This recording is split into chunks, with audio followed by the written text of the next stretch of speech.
Hey everyone.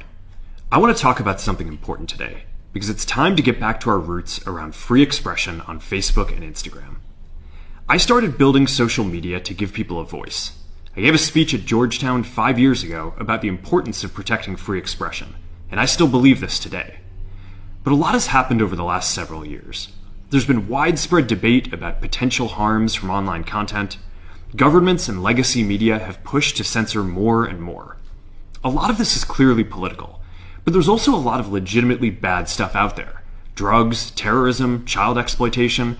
These are things that we take very seriously, and I want to make sure that we handle responsibly. So we built a lot of complex systems to moderate content. But the problem with complex systems is they make mistakes. Even if they accidentally censor just 1% of posts, that's millions of people. And we've reached a point where it's just too many mistakes and too much censorship. The recent elections also feel like a cultural tipping point towards once again prioritizing speech. So we're going to get back to our roots and focus on reducing mistakes, simplifying our policies, and restoring free expression on our platforms. More specifically, here's what we're going to do. First, we're going to get rid of fact checkers and replace them with community notes similar to X, starting in the US. After Trump first got elected in 2016, the legacy media wrote non-stop about how misinformation was a threat to democracy. We tried in good faith to address those concerns without becoming the arbiters of truth.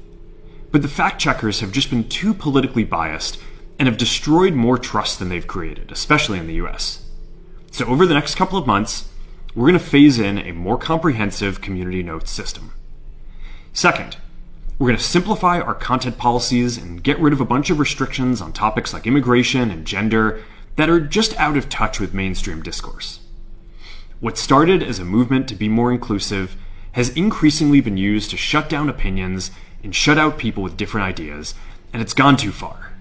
So I want to make sure that people can share their beliefs and experiences on our platforms. Third, we're changing how we enforce our policies to reduce the mistakes that account for the vast majority of censorship on our platforms. We used to have filters that scanned for any policy violation.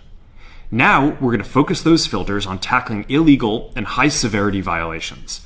And for lower-severity violations, we're going to rely on someone reporting an issue before we take action. The problem is that the filters make mistakes, and they take down a lot of content that they shouldn't. So by dialing them back, we're going to dramatically reduce the amount of censorship on our platforms. We're also going to tune our content filters to require much higher confidence before taking down content. The reality is that this is a trade-off. It means we're going to catch less bad stuff, but we'll also reduce the number of innocent people's posts and accounts that we accidentally take down. Fourth, we're bringing back civic content. For a while, the community asked to see less politics because it was making people stressed. So we stopped recommending these posts. But it feels like we're in a new era now, and we're starting to get feedback that people want to see this content again. So we're going to start phasing this back into Facebook, Instagram, and Threads while working to keep the communities friendly and positive. Fifth, we're going to move our trust and safety and content moderation teams out of California, and our US-based content review is going to be based in Texas. As we work to promote free expression, I think that it will help us build trust to do this work in places where there is less concern about the bias of our teams. Finally, we're going to work with President Trump to push back on governments around the world that are going after American companies and pushing to censor more. The US has the strongest constitutional protections for free expression in the world. Europe has an ever-increasing number of laws institutionalizing censorship and making it difficult to build anything innovative there. Latin American countries have secret courts that can order companies to quietly take things down.